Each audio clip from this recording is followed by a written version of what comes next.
Chapter 2. Poppy Remembers. A stinging sensation on her nose woke Poppy. She touched her paw to the sore spot and winced. Then she looked about in the dark and shook her head with confusion. Where was she? Under a piece of rotten bark. Where was the bark? On Bannock Hill. What was she doing there? She had come with her boyfriend, Ragweed. Where was Ragweed? No sooner did Poppy ask herself that than the full horror of what had occurred rushed upon her. Ragweed dead. Eaten, probably. Poppy closed her eyes. The sheer ghastliness of the thought made it hard for her to breathe. Then, recalling how she had come to the same fate, or how close she had come to the same fate, she checked herself for other injuries. Though her plump, round belly was white, the rest of her was orange-brown. She had large ears and dark, almost round eyes, full whiskers, tiny nose, pink toes, and tail. Even for a deer mouse, Poppy was rather dainty. Upon examination, everything except the nose seemed to be intact. She stole a look out from under the bark and considered her situation. She was on Bannock Hill alone and without permission.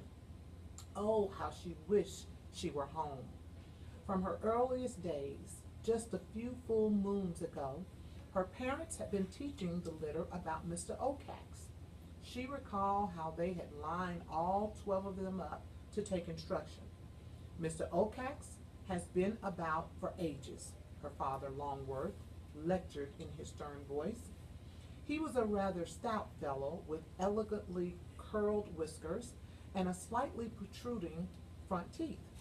His crowning glory was his ivory thimble he had found and which, ever since, he'd worn as a cap. Mr. Ocax has been here longer than any mouse living memory, Longworth continued. The territory around Dimwood belongs to him. Mr. Ocax is king. And he protects us, said Sweet Cicely, Longworth's wife and Poppy's mother. That's the most important thing.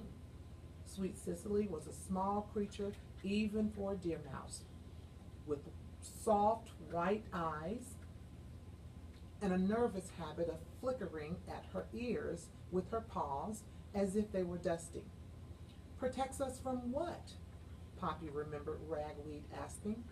An outsider he had taken to hang around the family. He was always asking questions. Why do deer mice live here and not there? Why do folks eat this and not that?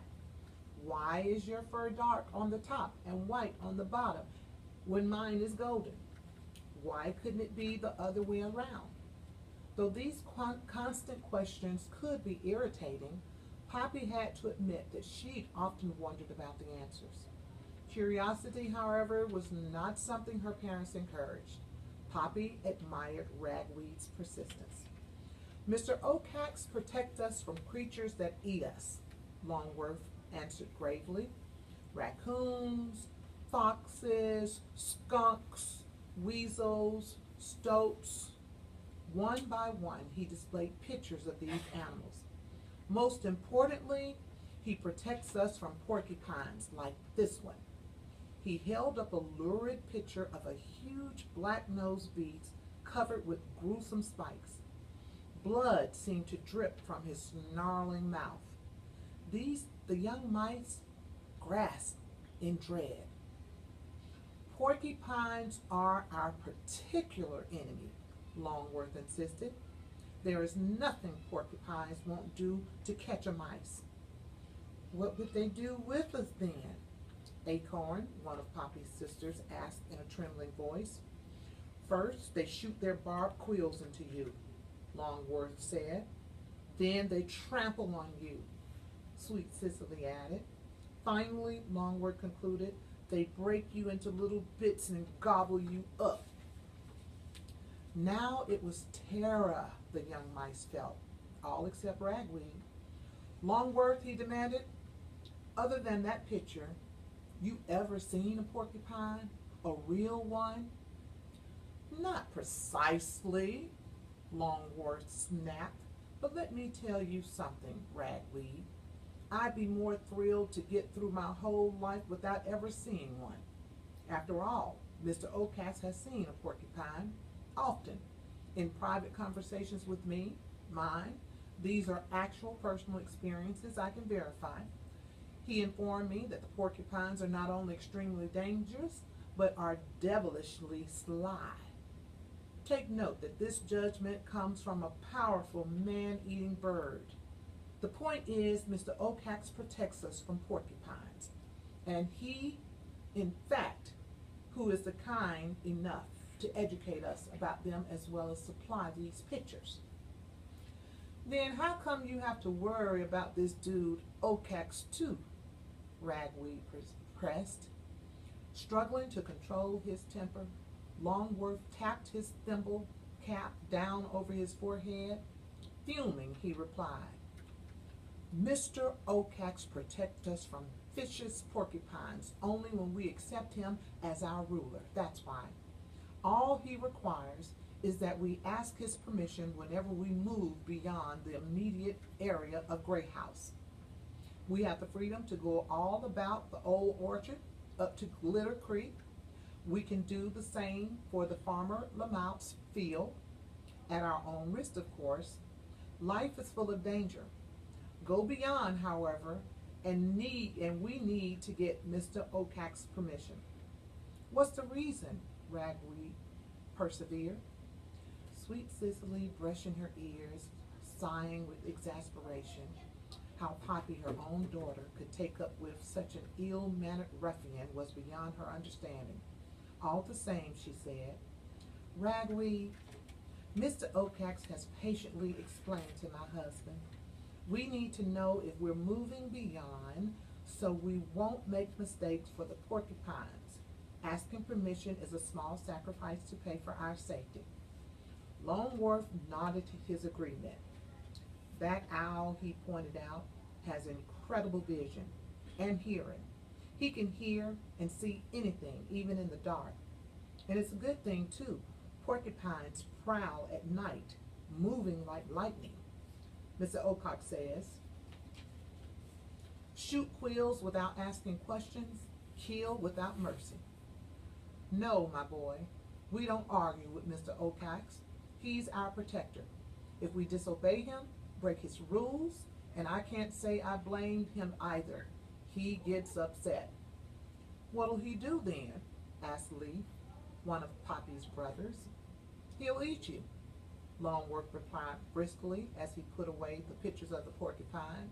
And, he continued, it happens. During the past year, we have lost some 15 family members. It may be presumed that all failed to ask Mr. Ocax for permission to go somewhere.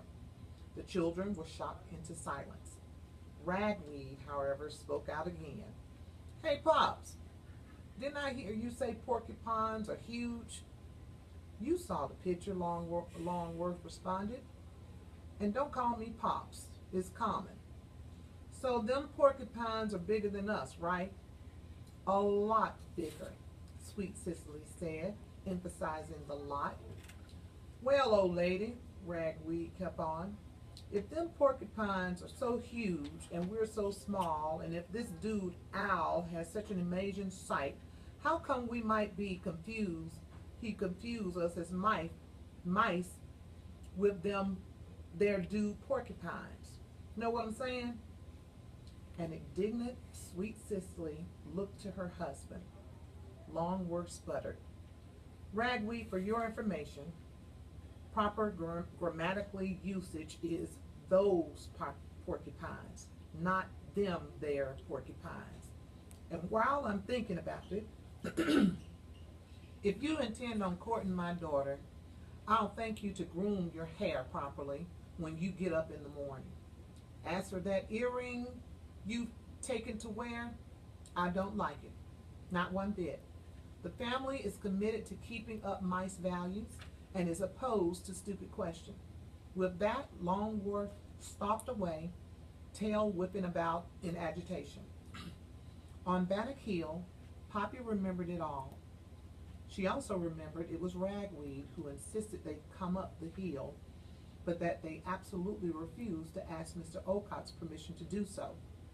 Perhaps then what occurred, horrible as it had been, had served Ragweed right.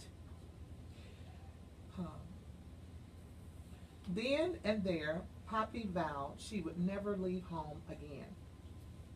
The difficulty was that the moment she was far from home, she was frightened and alone.